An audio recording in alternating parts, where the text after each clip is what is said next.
Hello guys, welcome to our channel. ஒரு 2 நாள் முன்னாடி நம்ம மேட்ச்சில் போட்டிருப்போம். இந்த மாதிரி ஒரு ஹேக்கர் வந்துட்டு நம்ம டீமில் தெரியாமல் கனெக்ட் ஆகிருப்பாருன்னு சொல்லிட்டு, அந்த மேட்ச்சில் நம்ம ஜோன் சர்வே பண்ணுற வீடியோ தான் இந்த ஷார்ட்ஸில் இப்போ பார்க்க போகிறோம். தயவு செஞ்சு யாரும் இந்த மாதிரி ஹெட்ஷாட் ஹேக்கரை உங்கள் டீமில் சேர்த்துக்கிட்டு நம்ம ரேங்க் புஷ் பண்ணுறோன்னு தயவு செஞ்சு இறங்கிடாதீங்க.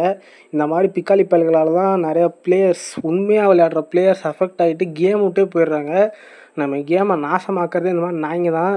தயவு செஞ்சு நீங்கள் யாரும் ஹேக் போட்டோ ஹெட்ஷாட் இது பண்ணியோ தயவு செஞ்சு எதுவுமே ப்ளே பண்ணாதீங்க கைஸ். தயவு செஞ்சு பண்ணாதீங்க. நிறைய பேர் போயிடுறாங்க. உங்களுக்காக ஒரு ரிக்வெஸ்ட்டாக நான் அதை வைக்கிறேன்.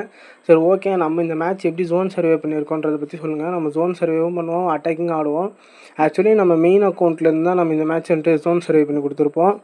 இங்கே பார்த்தீங்கன்னா தெரியும், இங்கே வந்துட்டு டாய் ப்ரோ இவர் தான் நம்மளுக்கு ஜோன் சர்வே பண்ணி கொடுக்க சொல்லி கேட்டது.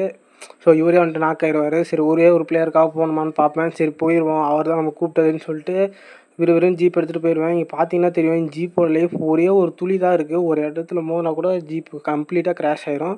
சரின்னு சொல்லிட்டு இவரை தூக்கி விட்டு உள்ளே போயிடுவோம் அப்படின்னு சொல்லிட்டு விறுவிறுன்னு வெளியே சுற்றிட்டு கிளம்ப ஆரம்பித்தா கடைசியில் நம்ம கிங் ப்ரோ செத்துருவார். இந்நேரம் பார்த்து ஜீப் வேறு இடிச்சிரும். சரி, பரவாயில்லன்னு சொல்லிட்டு நான் மறுபடியும் போக ஆரம்பிச்சிடுவேன். ரொம்ப கேர்ஃபுல்லாக ஓட்ட ஆரம்பிச்சிடுவேன் ஜீப்பை.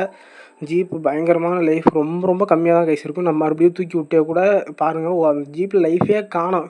இங்கே ஒரு இடத்துல நான் இடிச்சிருந்தா கூட ஜீப் இங்கேயே குழஞ்சிருக்கும், நான் ஜோனுக்குள்ளேயே போயிருக்க முடியாது.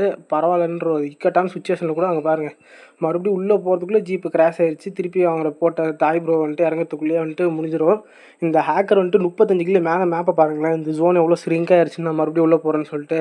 இந்த ஹேக்கர் நான் வந்துட்டு 35 கிலோ அடிச்சிருப்பாங்க. 50 பேர் போனால் 35 பேர் இந்த மாதிரிலாம் அடித்தாங்கன்னா யாராவது ஒருத்தருக்காவது இந்த கேமை ப்ளே பண்ணணும்னு தோணுமா சொல்லுங்கள்? அப்போ உண்மையான டேலண்ட்டுக்கு என்ன மதிப்பு? ஸோ அதனால் தயவு செஞ்சு இந்த மாதிரி யாரும் கூப்பிட்டு போயிட்டு இந்த மாதிரி பேனல் யூஸர் உங்கள் டீமில் வச்சுக்கிட்டு அவர் நாக்கு அடித்த உடனே அந்த கில்லை நீங்கள் கிளியர் பண்ணி டேமேஜ் எடுத்து அந்த மாதிரி தேவையில்லாத எல்லாம் பார்க்காதீங்க. உங்கள் ஐடி சேர்த்து போயிடும். பாருங்கள், மறுபடியும் கிங் ப்ரோ செத்துருவாங்க. என்கிட்ட டோக்கனே இருக்காது. இதுக்கு மேலே என்ன நடந்துச்சுன்னு அந்த வீடியோவில் போட்டிருப்பேன்.